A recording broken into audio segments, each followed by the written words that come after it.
Welcome to the Midlife Pilot Podcast. We are glad you're with us. What is it like to become a pilot in your 40s and 50s? The challenges are unique for those of us in midlife, but so are the rewards. Hosts Ben, Brian, and Ted talk learning to fly, growing as pilots, and the joy of flying to destinations. The purpose of the podcast is not to teach, but to share knowledge and experiences of being a midlife pilot. Join the Midlife Pilot community and listen in every week. We are not CFIs or particularly intelligent, so if you want to learn how to fly, talk to anyone else other than the hosts of a podcast. Even this intro was too challenging for us, and we used a robot to do it. Okay, checklists are complete. Let's get the show started. Hello there, and welcome to the Midlife Pilot Podcast, where we share the experiences and the challenges of flying in midlife. Whether you're a seasoned pilot, training for a rating, or just thinking about getting started in aviation, we like to think of the podcast as your aviation companion and your weekly dose of aviation inspiration. My name is Ben, and I'm a pilot with an IFR rating and a commercial certificate based here in the Metro Atlanta area. I fly an airplane called the Beast. It's a Cessna 182. Joining me tonight, as always, because I wouldn't do this without them, that's for daggum sure.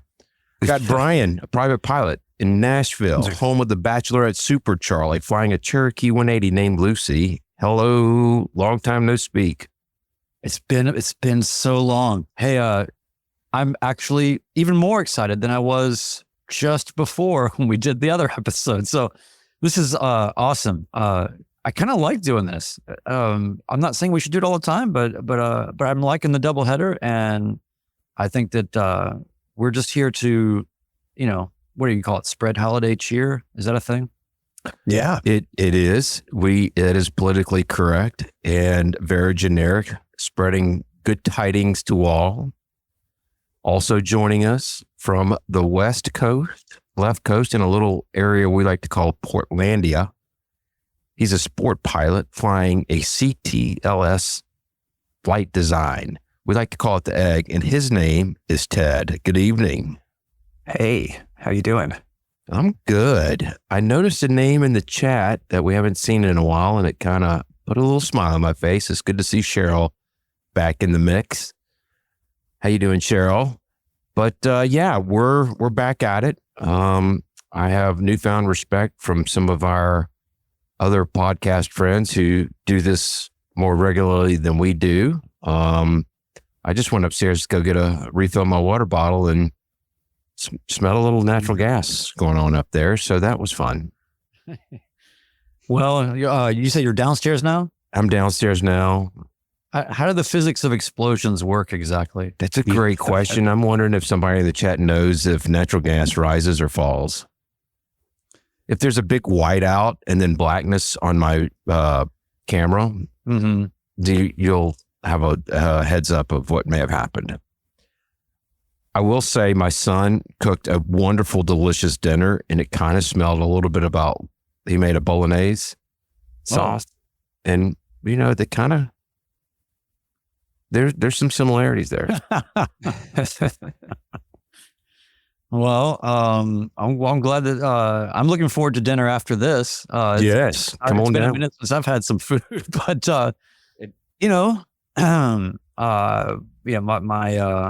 my better half was gone for a week, and it's just crazy how things devolve when you have no accountability to anyone else. I do try. I try, but, I don't know what it is either, but it's like, why is, at least in Nashville, it's gotta be the same way, maybe not where you are, Ted, but where you are, Ben, it's like, cause there is such a lack of imagination. I don't know what it is. It's like, there's just burger places, hot chicken places, taco places, all great things, but not a lot of, hey, I'd like to eat something that's not trying to kill me immediately places. Yeah. I mean, spoken like a true midlifer. It's just how we go about living. That's all. When Terry was out for an extended period of time, I was really good for about 3 days. I ate healthy, and then give me a busy day at work, and then I went to hell in a handbasket. So is there a thing that is your not your cheat meal, but you're sort of like, I'm fully unsupervised, I'm going for it meal? So like, I'm not going to tell her I ate this. It's just like, we don't really, no, I come clean pretty much. I mean, we don't really do that.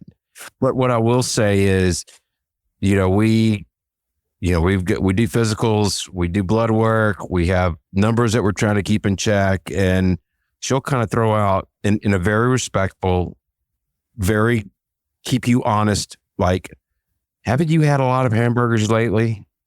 Kind of fine. I mean, I need to hear that. And so I'll pour in a little bit more Mediterranean food to try to balance that out. So, strategy at least.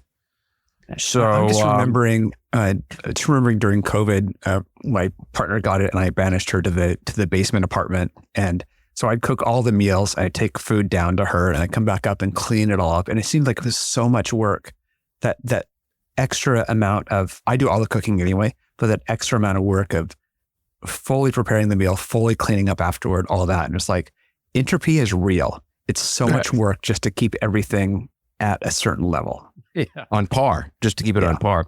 Want to give a quick shout out, our friend Jim at Flying Midwest Podcast. For those of you in the audio audience worried about my gas leak, Jim says natural gas is generally only explosive when it is 5 to 15% of the volume of the air. You can open the windows to bring down, or just crank it and hope for the best. I can tell you, after walking upstairs, it was 12 degrees cooler than it was anywhere else in the house. We have doors and windows open, and I'm sure it's going to be fine. So everybody can rest easy. I'm just waiting for that post-show cigar.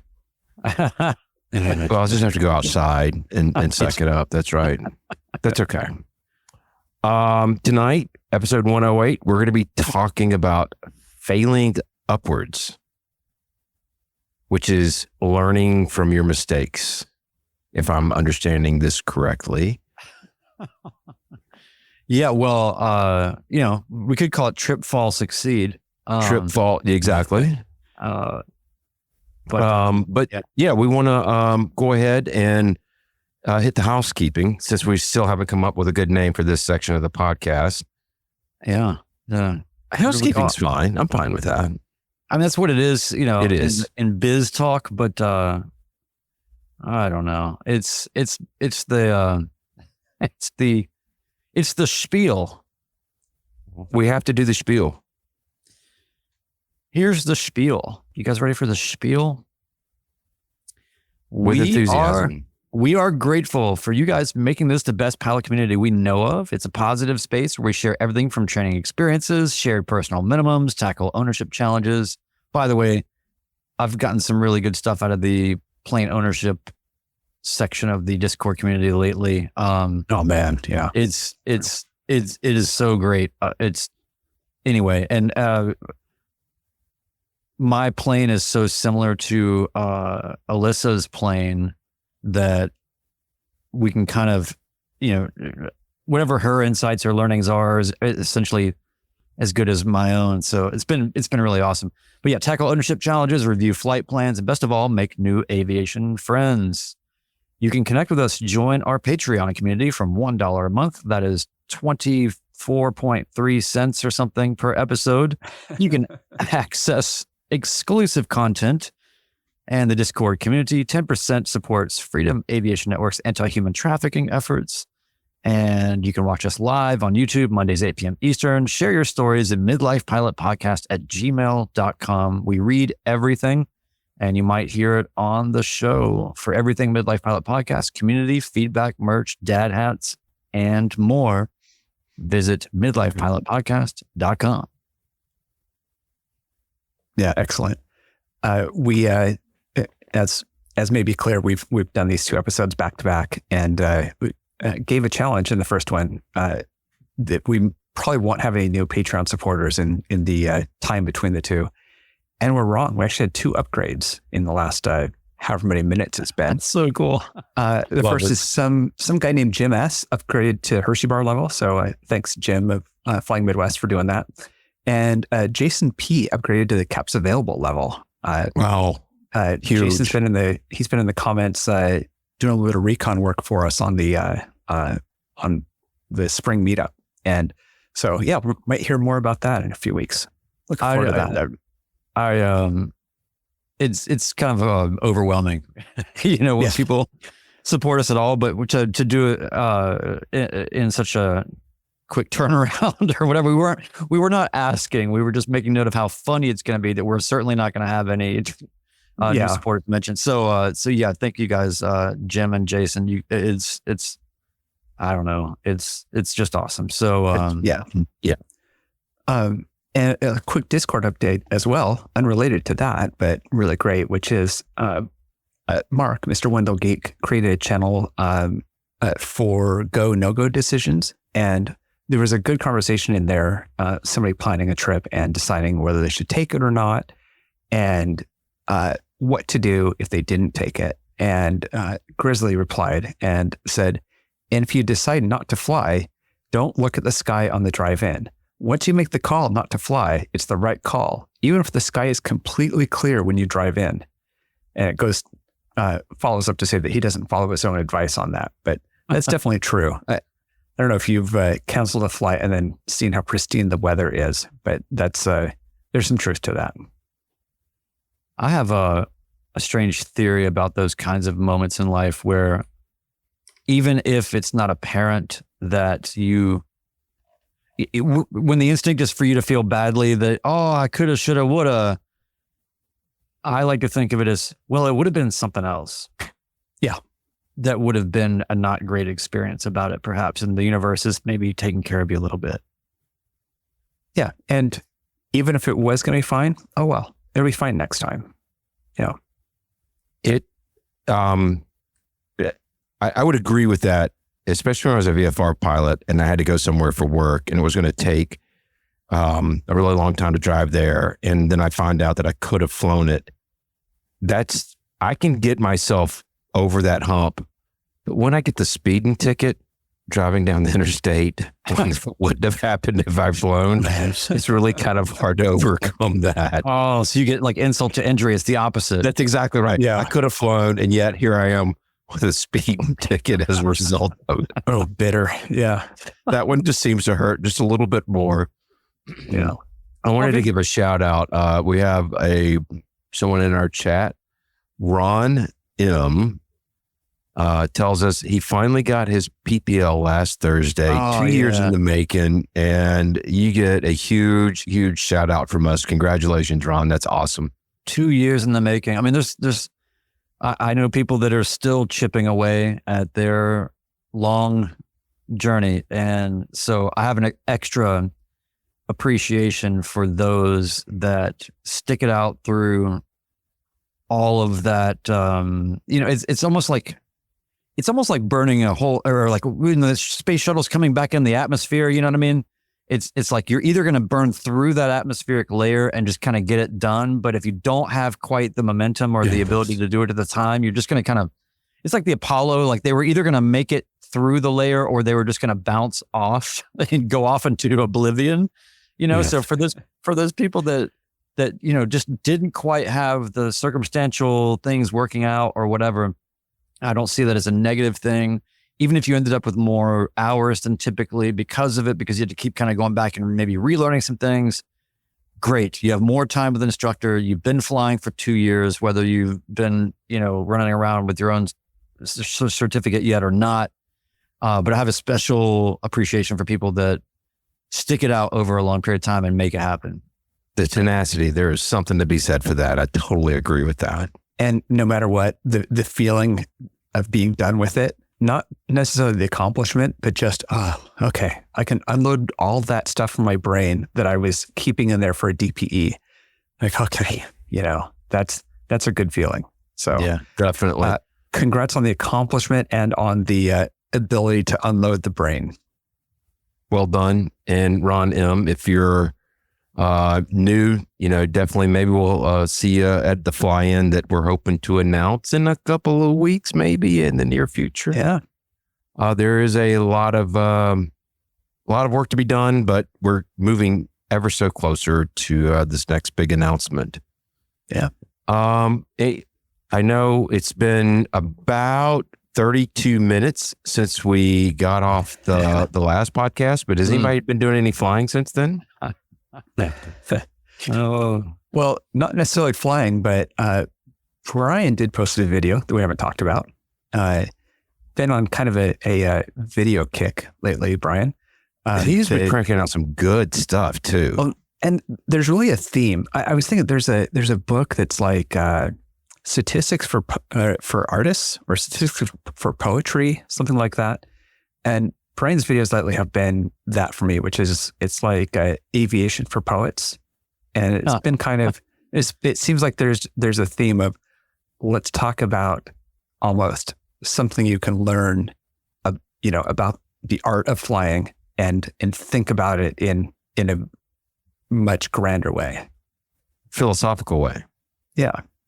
So Well, I the video is appreciate called "Loss of Power is Power." So tell us about that. well, yeah, I've been making a few videos lately here that, so I've always, in the same way that we're hyper reticent on this podcast to ever posit ourselves as experts or especially instructors. I'm the same way about aviation content creation, or call it video making, and so that's kind of kept me, I think, a little bit from getting into some of the things that I'm getting into, because even on this last video, somebody commented and said, "This is some of the best flight instruction." I'm like, no.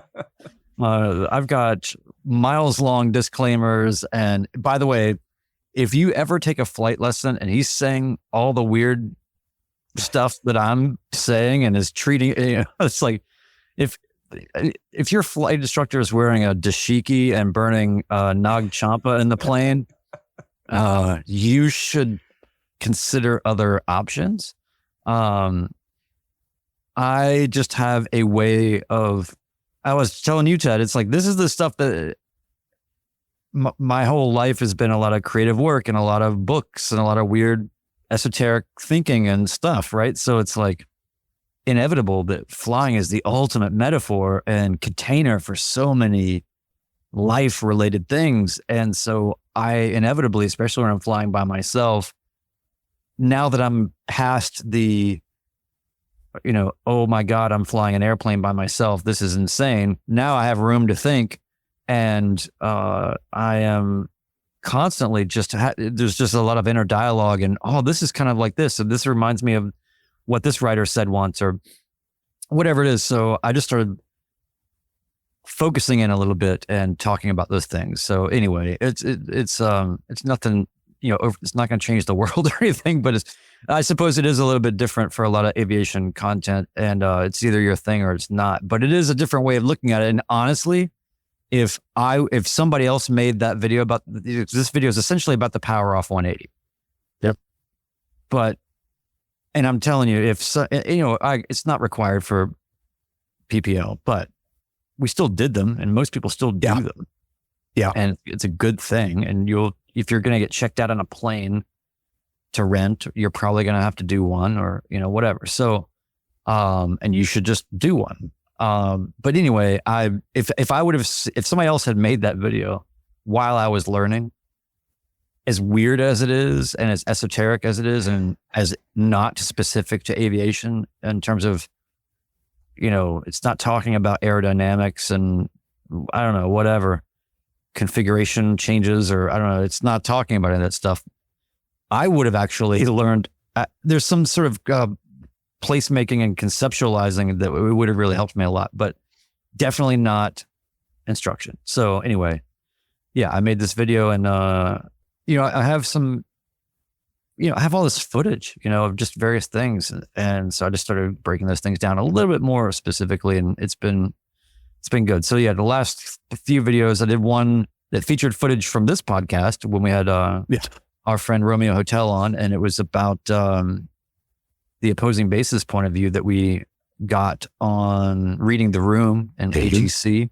So I made a video about that. And then the one before that was the art of not flying and the no-go and personal minimums and that kind of thing. Those are things that I think as an instructor, you have to teach. But at the same time, as a pilot, you are responsible for maintaining those things. So I feel like I can speak to those things without it crossing a line. I have a prediction. I think there is a generation of pilots that 10 years from now, or maybe 15 years from now, are going to understand your videos and your viewership is just going to go through the roof. You're going to become this YouTube sensation that's going to vault you into whatever awards they have for YouTubers. And, you know, it's just going to blow up at some point in time. Listen, until I become much more attractive in jean shorts, I am in no danger of becoming a YouTube sensation. And YouTube is not designed or rewarding of people doing things like what I'm doing. Right. Yeah, but that's okay. I got friends and I got people watching, and I mean the last videos have done great. I don't want to talk about it all day, but I'm just saying. No, but I'm not worried about you stop making content because you're not getting the viewership that you want. And that was the only thing that would upset me. I think you'll keep plugging along, and that's all it's all about what I want to watch. And so just keep doing what you're doing. Well, yeah. The reason that I bring up the videos, especially the ones that you produce, but others as well, is that's how a lot of us discovered the Midlife Pilot podcast was through OG Midlife Pilot, Chris Moran, who was doing videos. And he and Brian were both doing videos. And if you were kind of in the YouTube aviation world, especially in midlife, you started going in this direction. And I think 3 years ago, especially, there was a smaller group. And so it was really easy for us all to kind of find each other through that. And I think there's a lot of value to that. There's lots of communities. There's a great midlife community in Facebook. Can't remember the name of it. Student Pilots Over 50. Great. And it's not ours. It's great though. And there's communities everywhere. This one happens to have come from YouTube, and it's a nice, a little bit longer form than some of the quick things that are rewarded very quickly. And, so less icing and more vegetables for these videos. Well, and what I like is just the idea of starting conversations. I like it being an initiation point for other things to happen. So if other people that are more widely seen are kind of borrowing attributes perhaps from some of the things that I'm doing and furthering that into a wider sphere of consumption, and it bridges some kind of gap between the illegibility of whatever it is that I'm doing versus like putting that stuff into a nice format for mass consumption. But there's maybe more soulful elements being brought forward. Very cool. But my favorite thing was even recently there was a CFI that has a channel that he basically played my video and commented on it piece by piece, sort of a reaction video. And it was great because he was basically saying, he was just affirming, I think, what I was getting at in the sort of the no-go decision, the art of not flying video. But he was saying, I'm going to show my students this or whatever. And it's not because it's instructional necessarily. It's just an example or a story. And what the point was that he made was something I very much agree with and am very intentional about, which is that storytelling is how we learn. And none of the pilot curriculum is rooted in storytelling. It's all just facts and regulations and this, and it's pretty hard to start, other than the practical application kind of layer of it all, it's hard to find ways to drive narrative or something personal through that. And that's a way where I think you can really start to, at least for people like me, that's how I learn. And so for me to make stuff like that and to have an instructor recognize it for what it is and say, this is a great sort of teaching tool on some level. Hey, cool. Great. Yeah, that channel is something like CFI Munden, MUNDEN, and I'll put a link to it in the show notes. But it was cool to see a reaction video to a Siskind video and feel, it's like turtles all the way down here. Just the reinterpretations of things. To that point, and we'll get to our topic, but to put an exclamation point on it, you know how much I love your videos, but what I really liked about that one was more about the comment section. The discussion that happened once people watched it. There was a lot of really great comments from a lot of, SoCal Fly Monkey was on there, and a lot of people chimed in and contributed to that discussion. So I thought that was really gave cool. stories. And gave stories. Exactly. Yeah. Told stories. You can lecture people or you can tell them stories, but they're going to absorb it a lot better if you tell them stories. So speaking of stories, tonight we wanted to talk about learning through our mistakes. It's going to be a hard topic for me because I really just don't make very many mistakes at all ever. But, maybe you guys can chip in a little bit more on this one. Well, I think that it's important to frame this from the standpoint of framing mistakes as stepping stones rather than failures. And I think that we can kind of go across the trajectory of early experience and then on to greater levels of experience, and how the mental and emotional framing of mistakes changes over time with experience. Yeah. So, obviously I was teasing about my perfection. I was just recalling back the last episode that we did, because perfection is impossible. But no, I do have two quick stories of pretty egregious mistakes. I don't think I put anybody in harm's way, but they were egregious enough. And as a result of those mistakes, what happened to me going forward?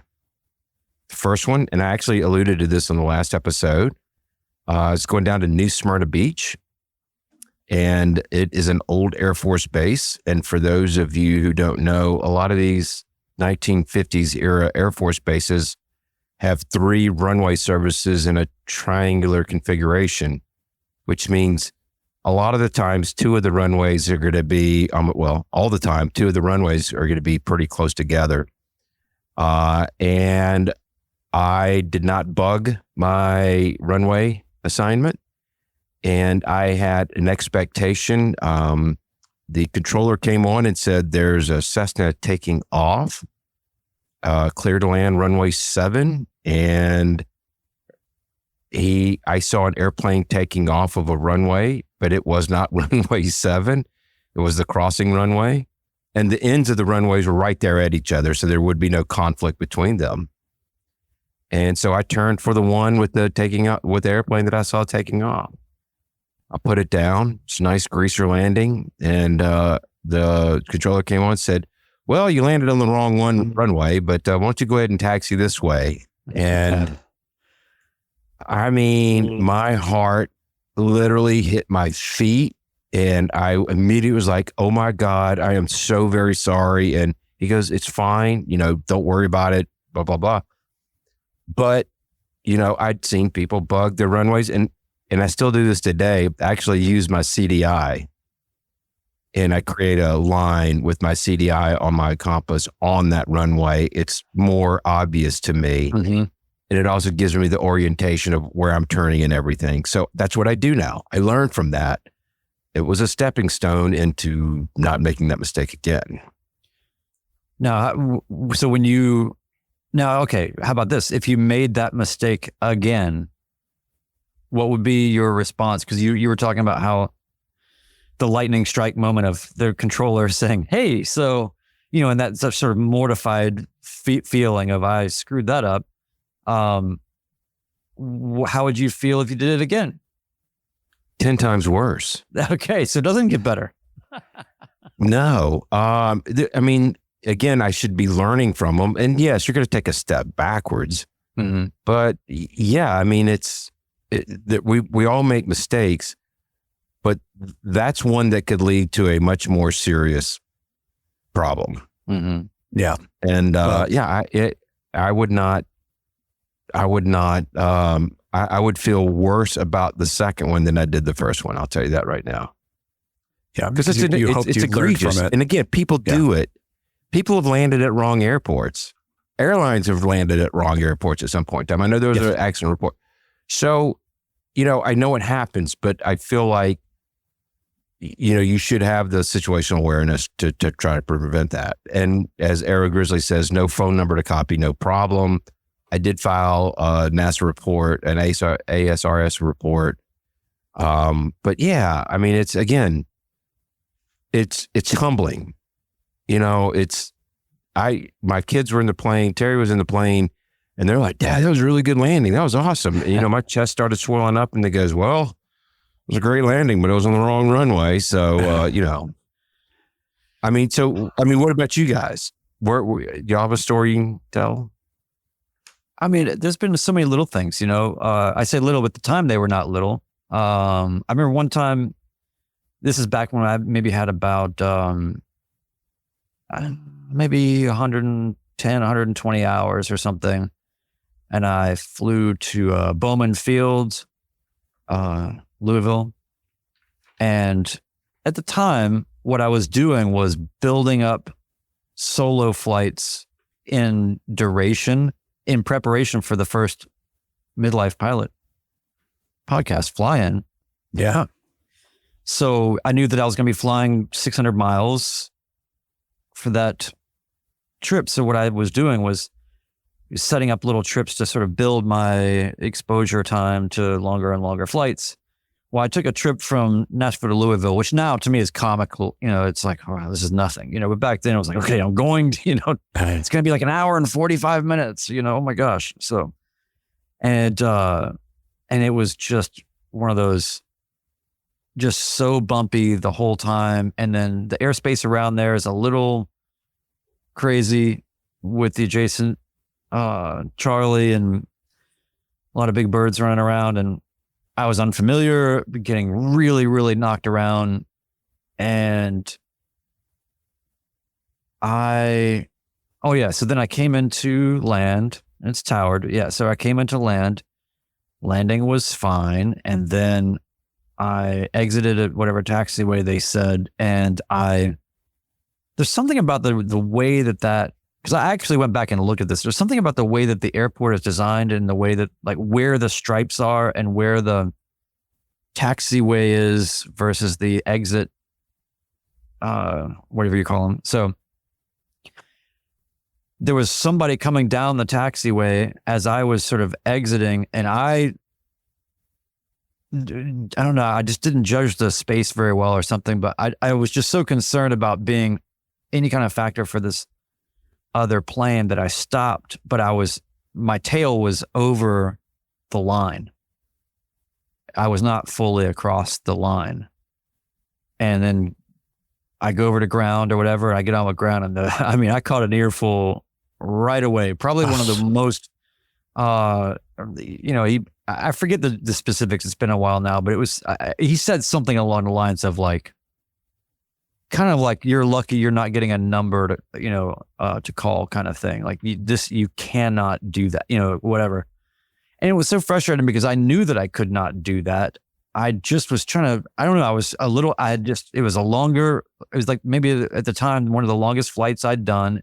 I'd been getting beaten around mercilessly for an hour, 45 minutes, just in, hand flying the whole time. There's no autopilot or anything, just getting tossed all around. And then, landing at an unfamiliar, which was, unfamiliar towered, and then getting in, and then just trying to stay out of the way of other things, but deferring too much. And then here I was not reading the space correctly. And then I just did that one little, just 5 feet, maybe I was off or something or whatever it was. And boy, I got an earful.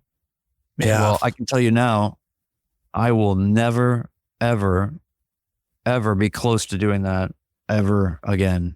And I remember how it felt. I remember I felt, I don't know. I think that when you make the mistakes where it's the kind where I know better. This is actually something I'm very vigilant about. I get upset when other pilots at non-towered airports don't honor that.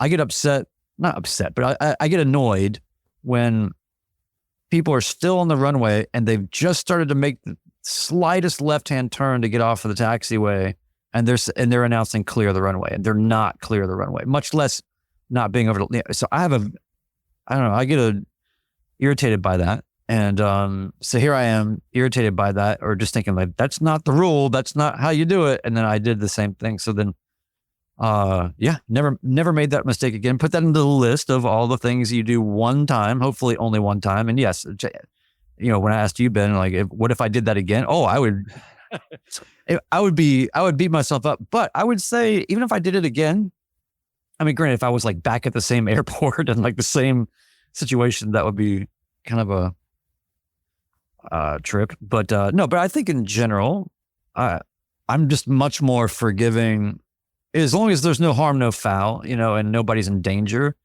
And I haven't done something stupid to endanger somebody else, at least immediately.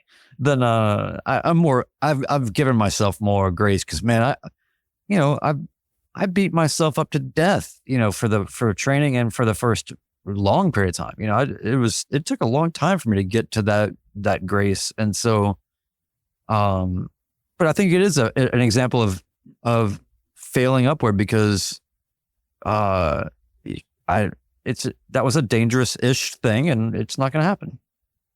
Well, that's an example too. What I noticed about that is that's something you pride yourself on, and then to get it wrong on something that you pride yourself on. This is something I struggle with, and I struggled with it. But do you think that's a midlife thing? Do you think that's kind of a midlife kind of thing? Yeah, we had an episode recently about perfection and you did. Overcoming perfection, and I think that's a great example of that. Where I can't remember what episode number that was, though. Yeah, one before this, the episode 107. Yeah, you gotta get Luke's comment in here. Yeah, go ahead. Our friend Luke from Luke's Landing. The most earful I've gotten has been because I waited 12 minutes and called ground, and they said, "I will call you when I am ready. Shut up." I didn't know how to say that. I didn't call them before. So he's getting yelled at for something that he didn't even do. So that's one I think I could recover from a little bit quicker than maybe other mistakes. But what place was this? I'll call you when I'm ready. Shut up. I had that not too long ago, but where they berated me for not on how I entered the pattern, and going back and editing the video, it was very clear that they hadn't told me what they had. And so I had been thinking that I'd done this thing wrong. And then you go back and you play it back, and you're like, oh God, it wasn't. This is a case where it wasn't my mistake, the rare case where it wasn't me. But I do actually have an example of the failing that's very vivid to me, which was flying at higher elevation, high density altitude, and going around with full flaps, and pulling the flaps out and having trouble getting my airspeed up, and sitting there looking at the trees as you're not climbing, and you just need to push forward hard. And that is just not what you expect. And I actually had to put out a video on it before I kind of understood it completely on exactly what I'd done that was wrong. But for me, that's an example of a really vivid thing, and where you see it, and those trees are there no matter what. And yeah, about being behind the power curve, but what happens to you? Are you ready for it? Right. Grizzly has a great comment. Landing at a new airport, he hears contact ground. Oh no, what's ground? I figure it out and switch over just in time to hear ultra aircraft that isn't on frequency. Apologies, I'm here now. And my guess is going forward, Aero Grizzly, that you're probably putting ground in, in your pre-landing sequence, or doing something to mitigate that going forward. Yeah, it's like, hey, if I'm not on frequency, how do I know you're talking about me? Exactly. So, a question for you both: I think as midlifers, we make mistakes in the air, on the ground, via radio or whatever, and we tend to really beat ourselves up when it actually isn't that big of a deal, and quite frankly, can be a learning curve. I mean, do you think it's different for somebody that would be straight out of high school or in college? Yeah. Do you think that this is something maybe a little unique to midlifers, I guess is my question. I think I think it's directly correlated to the existence of a fully formed frontal lobe and a sense of consequences. So when you're talking about somebody that young, you're just all plasticity. You know, your whole consciousness is just full speed, whatever. You know, you're picking up a lot of things, and you know, you're knocking over pylons while you're doing it. You know, but right. I don't know. I at the same time, I mean, we've met some very young pilots that are so sharp, so professional, so exceedingly knowledgeable, and you know, I think about CFI Sam, you know, and some others where it's just, how can you be this young and have it this together when I was a complete moron at your age, and you are already at 21 more than I'll ever accomplish in my entire life, you know, in aviation. It's just wild. So there's no rule to it, but I think that in terms of how we handle mistakes, I mean, we are, I don't know. I think that we are of the ilk of people that challenge ourselves. And so, well, I think that you're going to run into walls when you challenge yourself, but you want to do it well and you want to do it right because the stakes are high. I think of a situation where when I was going through instrument training, and even through today, I'm a lot better about it today, but making radio calls when your helmet's on fire is not an easy thing to do. And that would keep me up at night. Like, why can't I figure out how to make this PTAC call, those position, turn, altitude, clearance? Why can't I do? And you know what? I gave the controller the information he needed to hear from me. It may have been a little garbled, or it may have been not in the perfect order, but he knew what I was trying to say. He probably got a good chuckle out of it. I probably gave him a little bit of entertainment in his boring day, but yeah, you know, but that stuck with me. And guess what? Nobody got hurt. We did land the airplane. It didn't get bent. We didn't almost run into any other airplane. You know, nothing bad came out of it. But it's funny to me how at this age that even the small things that we do wrong and that can be used to help us, we still just, you know, grill ourselves for it. Find a way. I mean, Ben, are you the same? So what about maybe in your work or in your other endeavors, you know, in your being mayor of Apalachicola? You know, it's funny with work. I used to be this way. And I guess it's kind of, you know, Malcolm Gladwell's theory, 10,000 hours can, you know, make you an expert. I've been at my job for over 26 years now, almost 27. And I think I do make some of the same mistakes that I made 20 years ago, but I just don't care anymore. Yeah. And I think there are probably things that I do in aviation that are probably not right, but also not wrong, if you will, that aren't, you know, per the book. But I just don't, you know, I've moved past it, and maybe that will accumulate, you know, as I build more hours. How often do you think you learn from a mistake? How often are you making a mistake that sticks with you? It depends on a couple of different things. And I would say, you know, the PTAC call, it's something that is not that big of a deal, but I am making it a big deal. And every instrument approach I shot last week while doing the fan flight, I rehearsed in my brain what I was going to say. And as a matter of fact, I told the advocate that was with me, I always mess this up. I'm going to get it right this time. And I also felt this person was a newly certificated private pilot. And I kind of got the sense that she was looking up to me, and I wanted to show her some humility. I'm like, yeah, I still screw things up, but I'm going to get this. You know what? I kind of wanted to open myself up and say, yeah, it's time I start getting this stuff right. So, I stumble over a radio call that everybody's going to do that at some point in time. We're going to have a bag of words, even whether we admit it or not. I don't care about those anymore. So it happens. It just depends on how I'm feeling in the moment, I guess, to answer your question, and how big of a deal my brain perceives that mistake was. Yeah, I've got to pick up this comment from Arrow Grizzly. He says, one thing I have to keep telling myself is that I'll remember my mistakes far longer than anyone else will. Mm. The way I tend to think about that is accomplishments evaporate and mistakes accumulate. It's really easy to remember those things. And I think there's a reason they stay with you.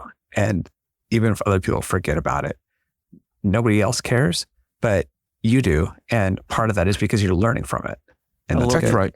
I love this comment from Luke. He says, I still stare at the ceiling some nights thinking about the time Approach asked if I had the weather, and I replied, Roger. Just like one step away from like, yep. Yeah. Sure do. We can pick up BitShifter's comment here too. You never truly know if it's the push to talk or push to think button until you release it. Yeah, there is that. That's making the wrong PTAC call or those sorts of things where you press the button, you're like, oh, wait, I should have thought what I was going to say here. And now I have no idea.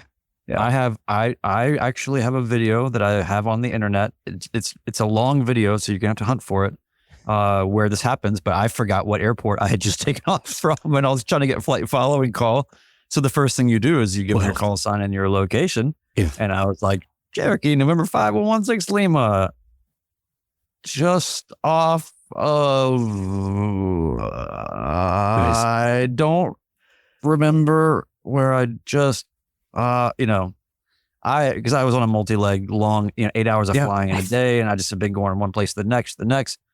And I just the previous airport started with an M and was one word, and then the destination started with an M and was one word. And there were just these, and these weren't, one was like, one was Majors in Texas somewhere.